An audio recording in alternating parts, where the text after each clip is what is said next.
سڵاو بینەرانی خۆشەویستی تەلەڤیزیۆنی کۆمەڵە لەگەڵتانم بۆ پێشکەشکردنی گەشتی هەواڵەکانی ئەمڕۆی سێشەمە سەرتاش سەردێڕی چەند هەواڵ دادگاییکردنی حەوت چالاکی کرێکاری و مەدەنی لە شاری سنە ماڵ ئاوایی لە ژیانی زیندانێکی سیاسی و تێکۆشەرێکی دێرینی کۆمەڵە لە ئاوایی میانە کەمی فەزای ئامۆزشی لە پارێزگای کوردستان 63 هەمین هەفتەی کارزاری سێشەمانەی نابۆ ئێدام گیان لە دەستدانی حەوت کرێکار لە معدەنی میان دوای دامخان گیان لە دەستدان و برینداربوونی 21 کەس بەهۆی ئاگرکەوتنەوە لە دەرمانگەی موشیریە دەستپێکی دانوستانەکانی ئەمریکا و کۆماری ئیسلامی لە زاری ترامپ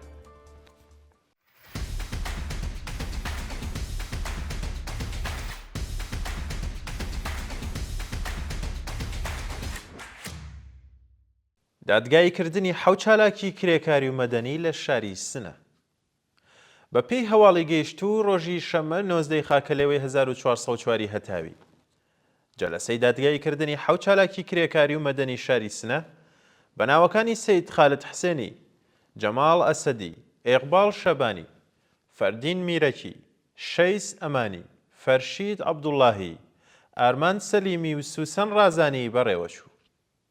بەپێی زانیاریەکانەوە حەوت چالاکە کرێکاریە و مەدەنیە لەلایەن لقی یەکی دادگای ئینقلابی سنە بە تەبلیغ دژی نظام لە ڕێگەی هەڵگرتنی هێماکانی کۆمەڵە و خوێندنی سرودی ئینتەرناسیۆناڵ لە مەراسمی پرسەیدایە فەراسەت جەعفەر قشلاقی دایکی سێکگیان بەخودکردووی کۆمەڵە هەروەها تێکدانی بیر و ڕایگەشتی تۆمەتبارکراون و وێڕای ڕەتکردنی هەموو تۆمەتە سەپێنراوەکان بەرگریان لە چالاکیە کرێکاری و ژینگەییەکانیان کردووە.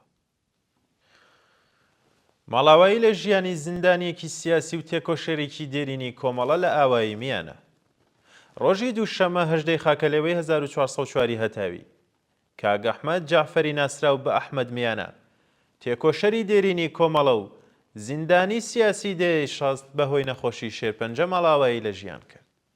کاگ ئەحمەد کەسایەتی و سیمای خۆشەویستی ناوجەماوەر لە ئاوایی میانە و ناوچەی کەڵاتەرزان هەروەها زیندانی سیاسی ساڵی 66 هەتاوی بوو.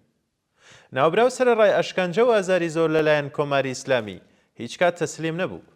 کاگ ئەحمەد جێی متمانەی چینی کرێکار و زەحمەتکێشی کۆمەڵگا بوو تا دوا هەناسە وەفادار بە ڕێباز و ئامانجەکانی کۆمەڵەمایەوە.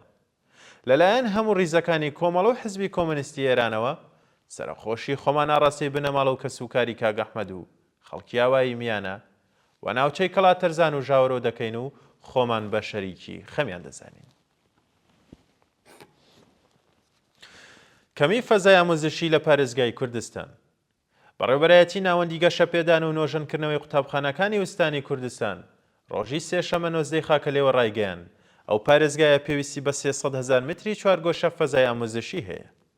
بە وتەی ئیبراهیم مرادی سەرانەی ئامۆزشی لە پارێزگای کوردستان بۆ هەر قوتابی 4.81 متر چوارگۆشەیە لە حاڵێکدا مامناوەندی ستانداردی ئەو سەرانە لە ئێران 5.45 متری چوارگۆشە دیاریکراوە.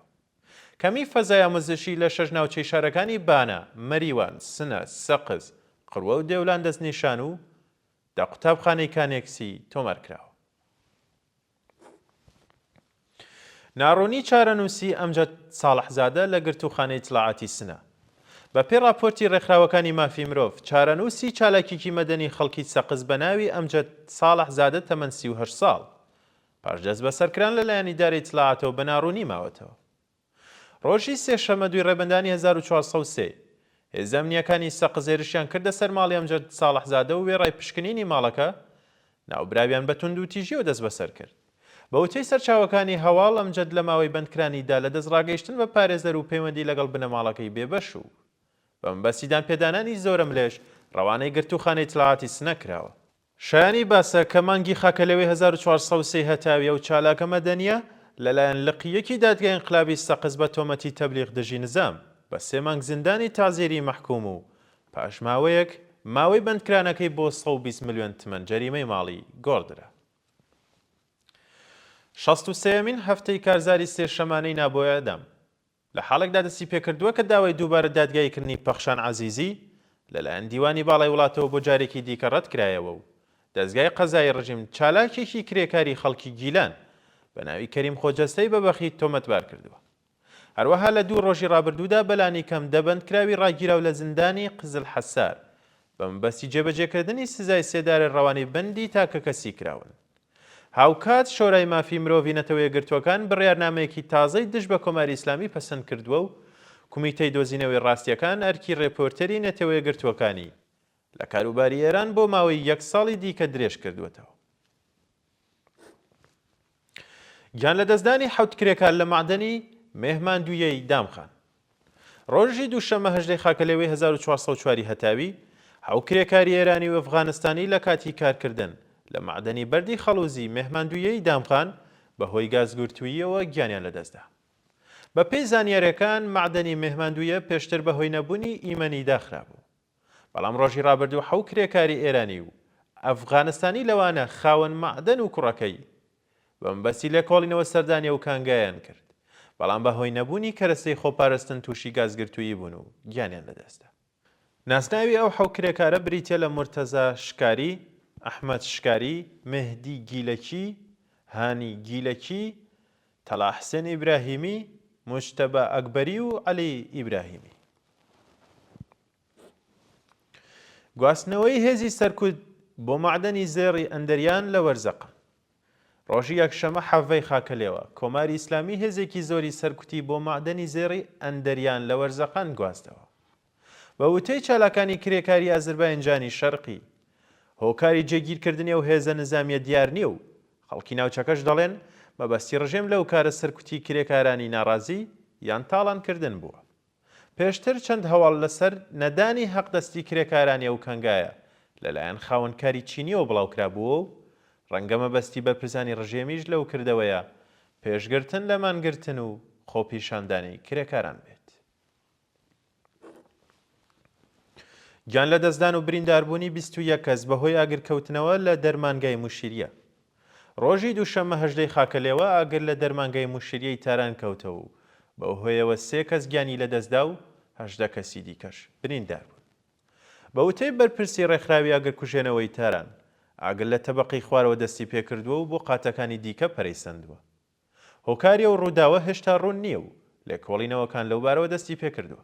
بە پێی دوایین زانیاری لەو ڕووداوە 3 کەس لەوانە منداڵێک گیانی لەدەستداوە و 18 کەسی دیکەش بریندار بوون.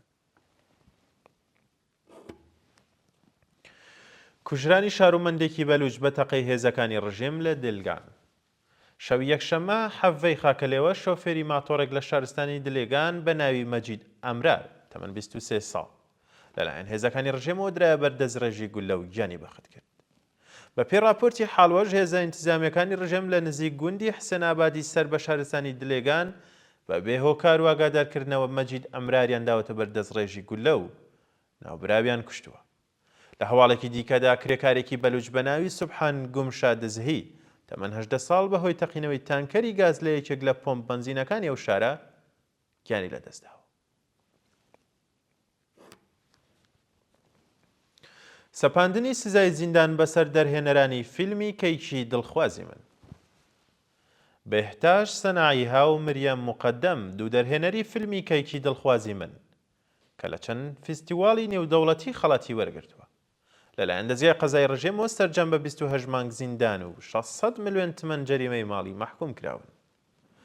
بێهتاش سەناعیها لە پەیجی تایبەتی خۆی دانووسی لقی 26 دادگای ئینقلابی تاران خۆی و مریەم موقەدەمی بە تۆمەتی تەبلیغ دژی نزام و بڵاوکردنەوەی پڕۆپاگەندە بە مەبەستی تێکدانی بیرۆڕای گشتی هەریەکە و بە 14 مانگ زیندان و 200 ملیۆن جەریمەی ماڵی مەحکوم کردووە کە حکومەکەیان بۆ ماوەی 5 ساڵ تەعلیق کراوە.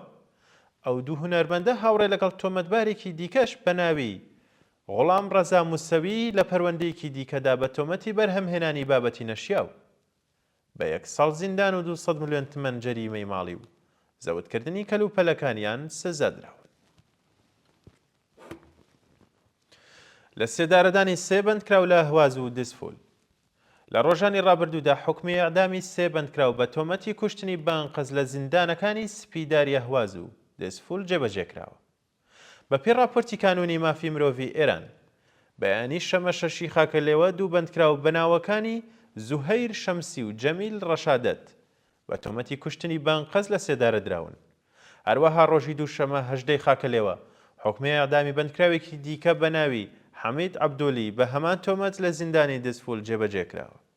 جێگای ئاماژەیە کە ڕێکخراوی لێبوردنی نێودەوڵەتی لە راپۆرتی ساڵانەی خۆیدا ڕایگەیاند کە 2 لە سەر 3 ڕێژەی ئەقدامەکانی ساڵی 2024 لە سەرانسەری جیهان لەلایەن کۆماری ئیسلامی ئەنجامدراوە. سەرکوتی خۆپیشاندەرانی بەلوچ لەلایەن پۆلیسی پاکستان. ڕۆژی دووشەمە 18 خاکەلێوە خەڵکی ئازادیخوازی بەلوچستانی پاکستان بۆ جارێکی دیکە دژ بە دەوڵەت خۆپیشاندانیان کرد، بەڵام هێزەکانی پۆلیس هێرشیان کردە سەریان و 3 خۆپیشاندەر کوژرا و بریندار بوون. بە پێی راپۆرتەکان ناڕازیەکانی بەلوچستان بەدوای دەست بەسەرکردنی دکتۆر مهرەنگ بەلوچ و دەست پێشخەری حیزبی یەکگرتووی بەلوچستان دەستی پێکردووە، بەڵام هێزەکانی پۆلیس بە شێوەی وەحشیانە هێرشیان کردووەتە سەر خۆپیشاندەران و لاکامی تێگەڵچوونی ناڕازیان لەگەڵ هێزەکانی دەوڵەت خۆپیشاندەرێک گیانی لەدەستدا و 2 کەسی دیکەش بریندار بوون.